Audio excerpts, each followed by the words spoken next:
Hello and welcome. It's time for Magnus Protocol 35 Terms and Conditions.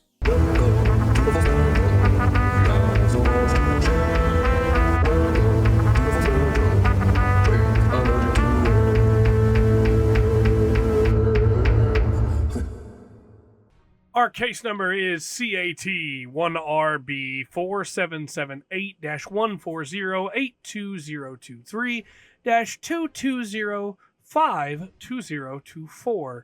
Mascot, incarceration, retaliation, imposter.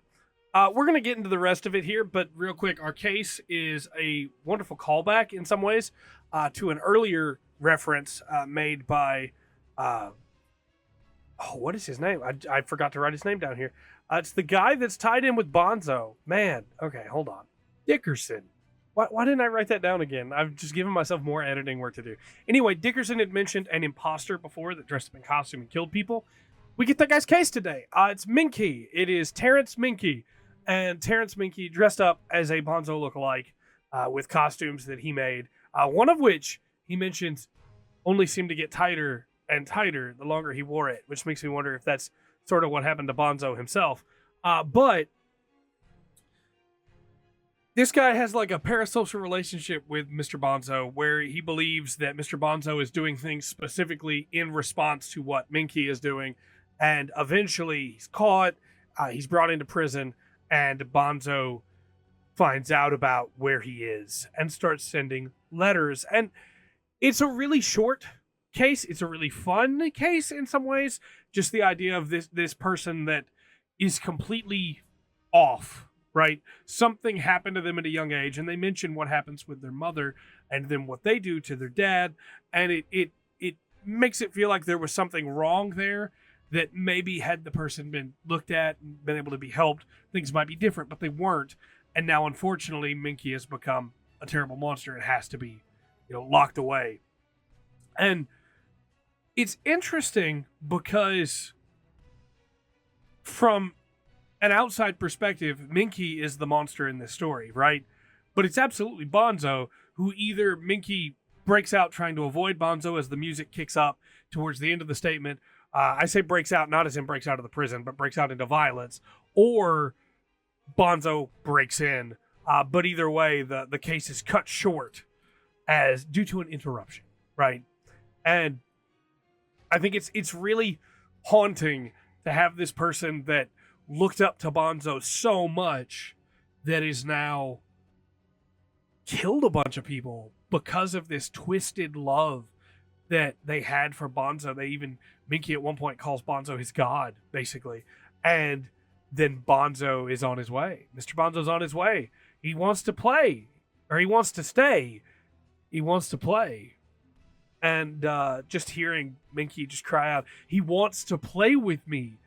Horrifying, right? Even though Minky isn't someone necessarily that you would feel a lot of pity for, it's hard not to feel some pity for this person that is trapped and would prefer to be trapped for the idea that they're safer there than they are. Now, obviously, this is the ramifications of Minky's actions coming back upon him, but you still kind of feel a little bad for him. And around all of this, you have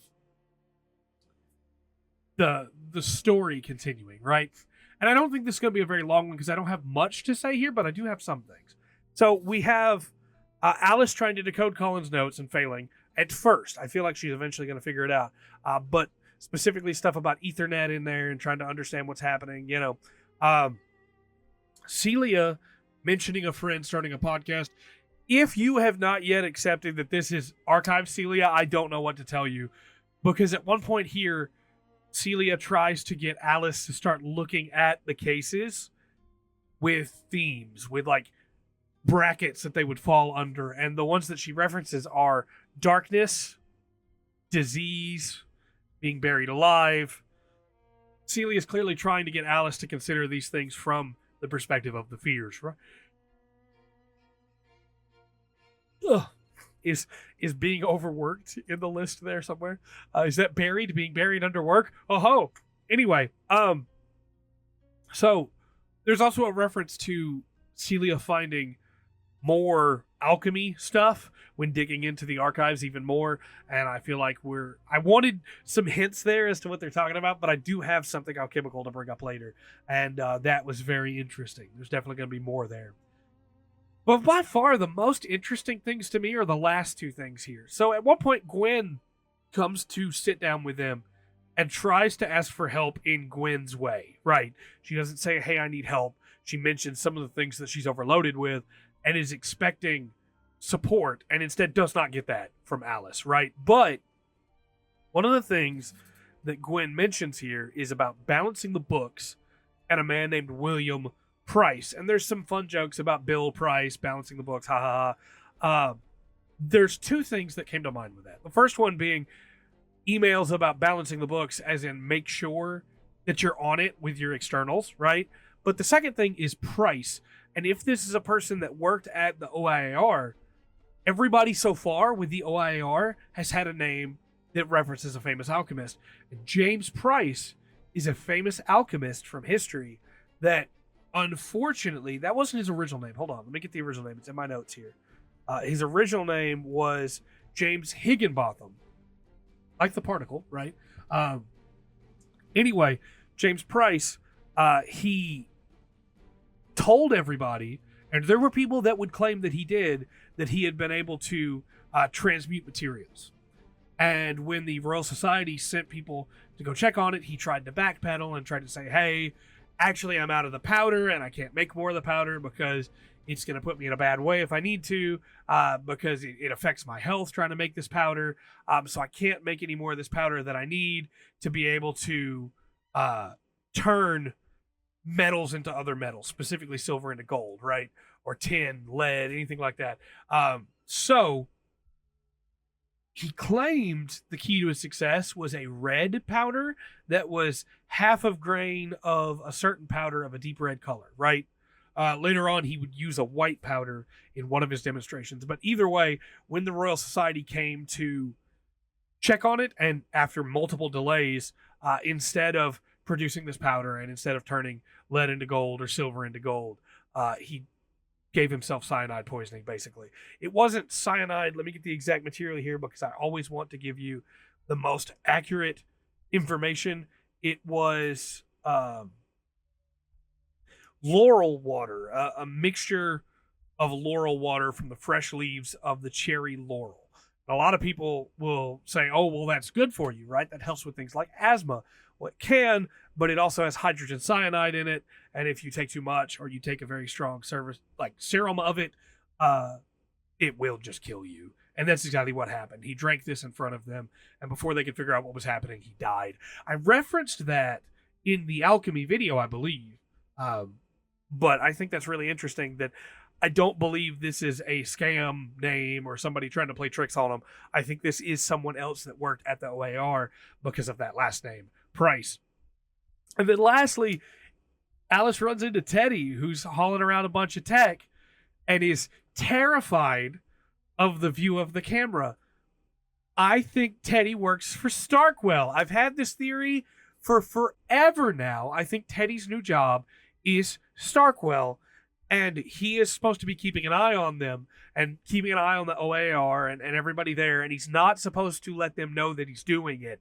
And that was where that fear came from, is that he's afraid because they're watching. But also, we know that Freddy's watching through the camera. Does Teddy know something about that?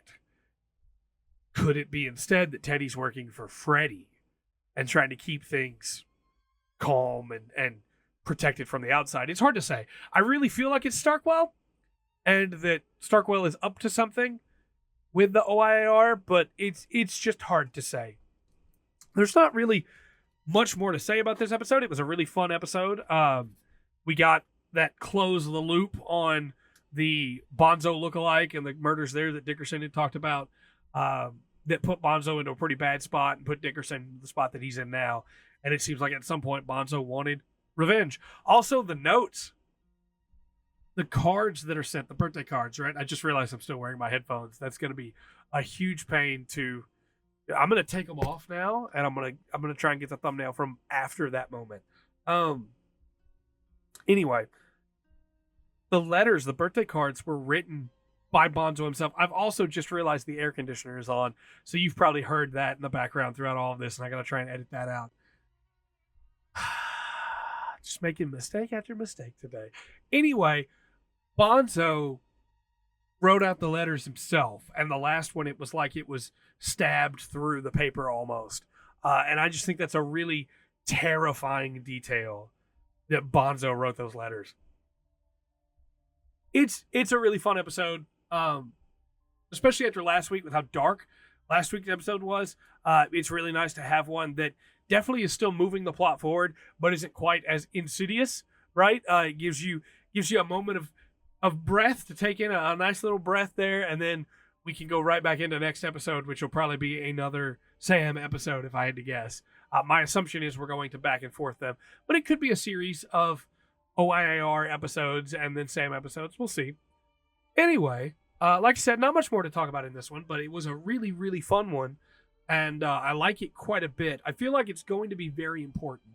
I think William Price is going to be a name that comes up later and is important. And I'm terrified about the balancing of the books. If the balancing of the books is not about the externals and is instead about making sure that Starkwell is paid and kept up with, or even that Freddy is, like, the caseload is balanced, that could be very bad. But also, balance is a big theme. Colin talked about keeping the balance. Too much mercury, too much sulfur, one of the two, different things could happen. So balance is important. And the fact that Gwen doesn't know what she's doing is going to be a big problem. Let me know your thoughts in the comment section down below. I'm very excited to continue talking about Magnus. Did not get an Old Gods of Appalachia video up last week, but it'll go up this week. Hopefully won't have too much delays there. I had some sinus problems with pollen and stuff, so I am sorry about that, but hopefully that'll go up soon, which will put Malevolent back a week, but, sorry. But I'm stoked. We got a lot of cool stuff coming up on the channel, and just having a great time, Let me know your thoughts in the comment section down below. And until next time, I've been Trey. This has been The Full Spectrum. Remember to always enjoy the full spectrum. Mr. Bonzo, he's on his way. He wants to stay. He wants to play. Has to offer.